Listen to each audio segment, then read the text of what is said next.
Good evening, good morning, good night, wherever you may be watching this transmission. It is I, Mike Martins, bringing you a Canadian housing collapse update. Don't forget to join me for Trends in the Housing Market, 7 p.m.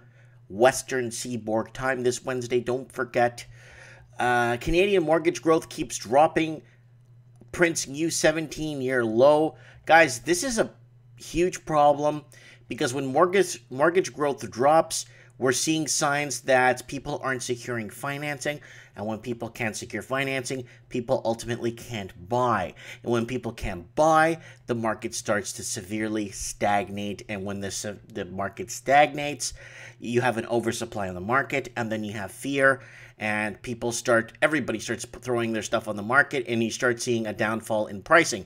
Toronto has experienced some severe declines in the last year alone. They're calling 2017 an anomaly, saying that never really happened. So all the growth that was gained in 2017 is gone. So slow Canadian real estate sales are still dragging mortgage credit growth lower. Bank of Canada, the BOC numbers show outstanding mortgage credit reached a new record high in November. The high was accompanied by slowing growth, which is showing signs that it could slow further. Canadians have over $1.53 trillion in mortgage debt. The balance of Canadian mortgage debt continued to print new record highs. The balance reached $1.539 trillion in November, up 0.39% from the month before. This represents a 3.2% increase when compared to the same month 1 year before. The dollar amount is in an all-time high, but the growth rate is abysmal, like abysmal. Let's say it that way. The 12-month pace of growth is now the slowest pace of growth since May 2001. We're in 2019, over 17 years ago. So this is the slowest growth in mortgage growth. This is the outstanding balance of Canadian mortgage credit. That's by trillion or billions, right? Yeah. Yeah, times a million. So that's in the billion. Wow. So that would put it over at 1.53 trillion. Holy smokes. And here are your recession bars right here. Kapow, 2009, 1991. And what was it forecasting here since 2000? Let's check 2001. So it's right here in 2001, the middle of this bar here. Canadian mortgage credit growth on target to head lower. One of the most common ways of figuring out this number is annualizing the growth. We do this by taking short-term period and projecting it as though it were a whole year. The long-term trend can only grow if the short-term analyzed trend is larger. It also needs to stay larger for a sustainable period before the 12-month trend resumes growth.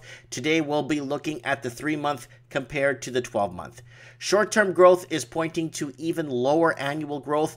The 3 months annualized pace reached 2.6% in November, significantly under 12-month pace of 3.2%. It did improve from the month before, which was 2.3%.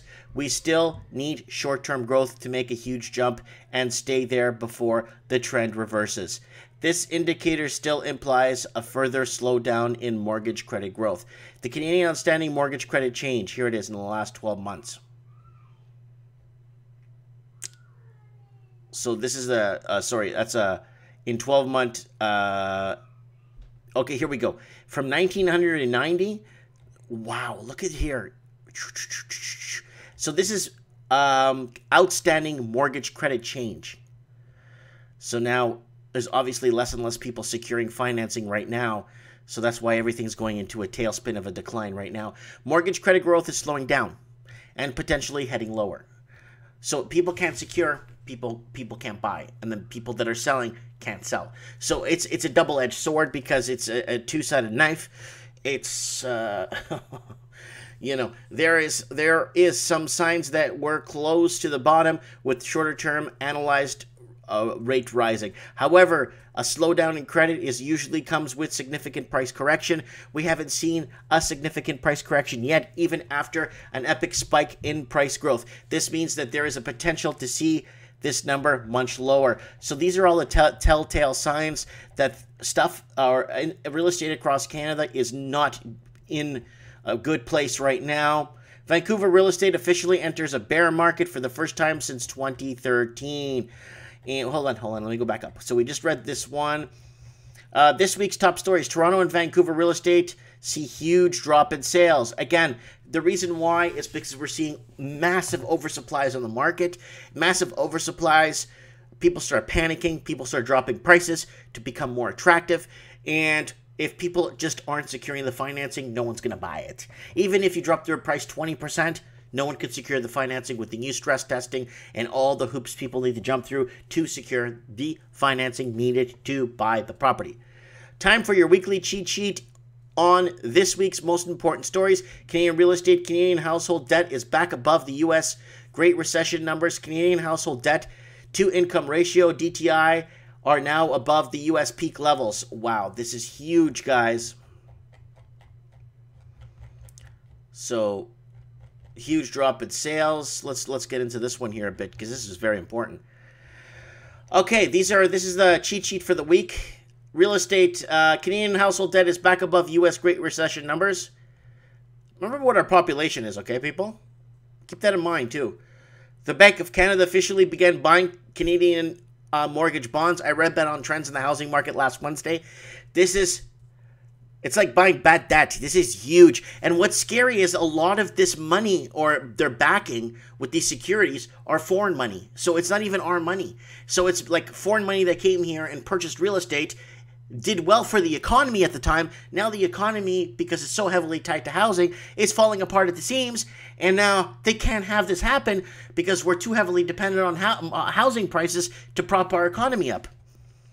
Canadian household borrowing rates make an unusual stall for 4 weeks. So people are not borrowing against their lines of credit or mortgages or HELOCs. Do you know why? It's because they can't, because there's no more money left, because they're completely tapped out and their banks are cutting them off. Toronto real estate. Toronto real estate sees fewer December sales and second most inventory since 2012 slump. So what it's saying is no one's selling any. Well, people are selling, but nothing's selling. And it's got the most inventory on, like oversupply. Vancouver real estate is officially enters a bear market for the first time since 2013. Vancouver real estate prices slip lower, but the drop in sales is the big issue. Last month, REBGV reported that the price of a typical home sold for $1.32 million in December, down 2.7% from last year. Sales of homes, however, fell to 1,072 for the month, 46.82% decline from compared to last year. That's a lot. The board itself noted that this is 43.3% lower than the 10-year average for December. Wow. Wow. Wow. Things are really heating up in the Canadian housing market.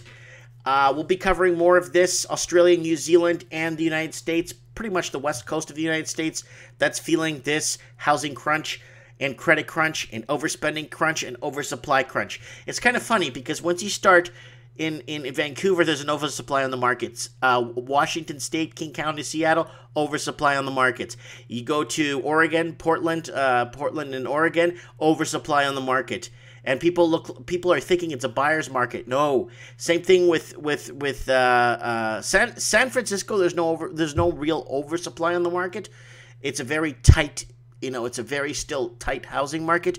But prices are coming down. But it's still it's hard to find anything good right now in San Fran. San Jose, hit and miss, but prices are declining. San Diego, hit and miss, but prices are down 5% in San Diego. States like Nevada, Utah, Arizona, Texas, Florida are seeing spikes in pricing and rent evictions happening, where long-time renters renting for 6 to 10 years from the same landlord are getting kicked out and putting in more people with more money from California. That's what's happening in Nevada, Reno, Nevada. I got that story covered for you guys. And what else? That's it. That was my foot massage down here. And a nice little foot massage for Christmas for my wife. Let me know what you guys think. If you're in the 416 or the 604, let me know what's going on the ground. I would like to know, please. Thanks for watching, guys. Don't forget to hit me up on the tip jar.